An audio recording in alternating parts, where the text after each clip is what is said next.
rasul-rasul ulul azmi. Ya. Rasul ulul azmi itu adalah rasul yang lebih utama, ya, rasul pilihan Allah. Nah, kenapa kok ada rasul yang lebih utama? Karena mereka ini cobaannya lebih berat, ya, perjuangannya lebih berat, ya, dinamakan rasul ulul azmi, ya, karena apa? Perjuangan mereka lebih berat dibandingkan dengan yang lain. Siapa saja mereka? Ada Nabi Nuh, Nabi Ibrahim, Nabi Musa, Nabi Isa, dan Nabi Muhammad. Nah, kelima rasul ini disebut dengan rasul ulul azmi. Karena apa? Perjuangan mereka lebih berat, tantangannya lebih berat, ya, dan kaumnya ini lebih bandel dibandingkan yang lain, dibandingkan rasul-rasul yang lain. Dihafalkan ya. Rasul ulul azmi ada 5. Nuh, Ibrahim, Musa, Isa, dan Muhammad. Ya, Nabi Nuh, Nabi Ibrahim, Nabi Musa, Nabi Isa, dan Nabi Muhammad. Nah, mereka ini paling besar pengorbanannya, paling besar perjuangannya, dan paling berat cobaannya. Sehingga Allah memberikan penghormatan dibandingkan dengan nabi-nabi yang lain. Nah, kewajiban kita beriman kepada nabi-nabi, ya. Nah, itu ada di dalam rukun iman, ya, kita wajib beriman kepada nabi dan rasul semuanya, ya, nggak boleh pilih-pilih, ya. Kayak orang Yahudi misalnya, ya, mereka hanya beriman kepada Nabi Musa, tapi mereka nggak mau beriman kepada Nabi Isa. Begitu juga dengan orang Nasrani, mereka hanya percaya dengan Nabi Isa, tapi nggak mau percaya dengan Nabi Muhammad. Nah, itu nggak boleh. Kita sebagai orang yang beriman, kita sebagai orang Islam, kita harus mengimani, kita harus percaya terhadap semua nabi dan rasul.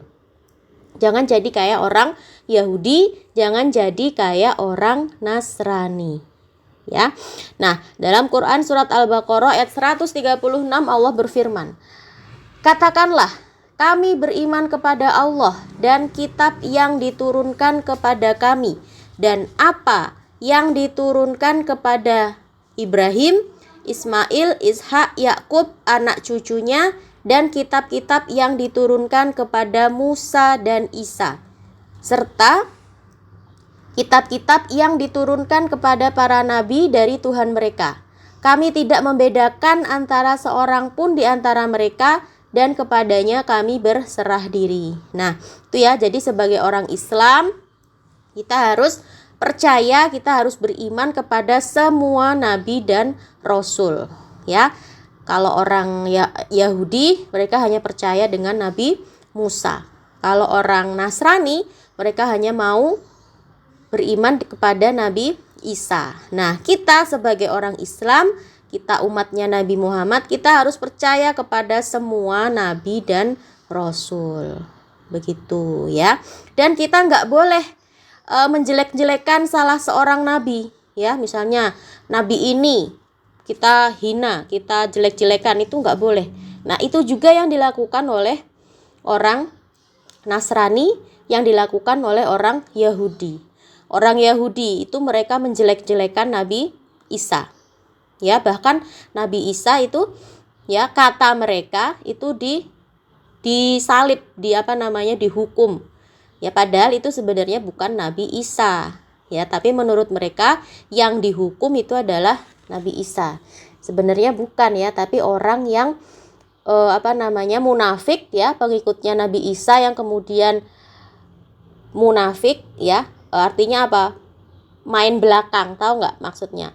Dulunya dia pengikut Nabi Isa, tapi kemudian akhirnya dia berkhianat, ya.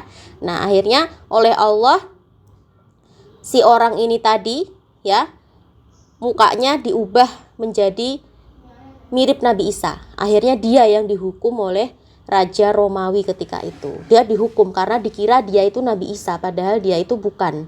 Ya, Nabi Isa kemana? Nabi Isa sudah diselamatkan oleh Allah, diangkat ke langit. Nah itu ya, jadi kita sebagai orang Islam, kita orang yang beriman, kita nggak boleh menjelek-jelekan salah satu nabi. Kita harus beriman kepada semua nabi dan rasul. Begitu. Nah sekarang nabi itu terpelihara. Ya, semua nabi dan rasul itu terpelihara. Ya. Nah, kenapa Allah itu menghendaki, Allah menjadikan nabi-nabinya itu sebagai manusia yang paling sempurna bentuk dan budi pekertinya, paling banyak ilmunya, paling mulia nasabnya, paling benar perkataannya, paling cerdas, ya. Dan sebagaimana Allah sudah melindungi mereka, semua nabi dan rasul itu, dari keburukan-keburukan dan dari segala hal yang jelek. Nah, itu semua kenapa? Karena Allah mengutus nabi dan rasul itu adalah sebagai hidayah bagi manusia. Dan hidayah itu tidak akan terwujud kecuali kalau yang dijadikan contoh itu adalah orang yang sempurna, ya. Jadi nabi dan rasul itu adalah orang-orang yang sempurna, orang yang paling baik, orang yang paling soleh, orang yang paling cerdas, ya. Karena apa? Karena nabi dan rasul itu dijadikan contoh oleh kaumnya. Kalau nabi dan rasul itu bukan orang yang paling baik, maka nanti akan dicela sama kaumnya. Allah, dia aja seperti itu, masa aku harus mengikuti, gitu ya. Jadi nabi dan rasul itu adalah sudah jadi orang pilihan, merupakan orang yang dipilih oleh Allah, yang paling baik akhlaknya, paling cerdas, paling paling sempurna, ya, supaya bisa menjadi contoh bagi kaumnya. Begitu. Dan begitu juga Allah sudah melindungi nabi dan rasul dari segala perbuatan dosa dan maksiat. Ya. Karena apa?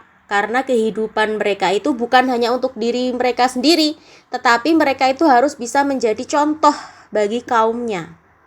Ya, makanya Allah menjaga nabi dan rasul itu dari semua perbuatan yang tidak baik. Tuh. Kemudian, kalau seandainya nabi-nabi itu tidak memiliki kesempurnaan, kalau seandainya nabi-nabi itu sama seperti manusia biasa, maka mereka pasti akan dipandang rendah oleh kaumnya, ya. Gak ada orang yang mau mengikuti dakwah mereka, ya. Seandainya kalau saja nabi-nabi itu berbohong, berkhianat, ya, bertingkah laku yang buruk, maka apa? Orang-orang tidak akan mau mengikuti dakwah nabi, ya.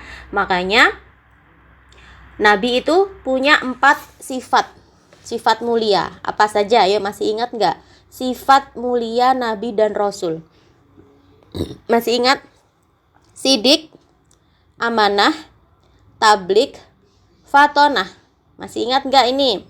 Sidik artinya berkata benar, ya. Nabi itu selalu berkata benar.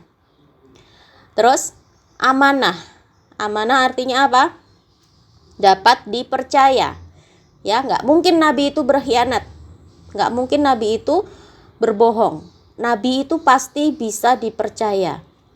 Kemudian yang ketiga, tablik. Tablik artinya apa? Menyampaikan. Menyampaikan apa? Menyampaikan wahyu, menyampaikan ilmu. Gak mungkin nabi itu punya sifat yang menyembunyikan, ya. Nabi itu sifatnya tablik, artinya menyampaikan. Kemudian yang keempat, fatonah, artinya cerdas. Nah, ini sifat wajib, sifat mutlak bagi para nabi dan rasul. Sidik, amanah, tablik, fatonah, ya. Kalau nabi tidak punya 4 sifat ini, maka apa bedanya nabi dengan manusia biasa? Dan manusia nggak mau mengikuti dakwahnya nabi, ya. Nah, makanya nabi itu dijaga oleh Allah benar-benar dipilih oleh Allah ya, sebagai manusia pilihan, manusia yang sempurna. Nah, begitu ya. Oke, cukup dulu pelajaran kita untuk hari ini. Insya Allah nanti kita lanjutkan lagi di pertemuan berikutnya ya.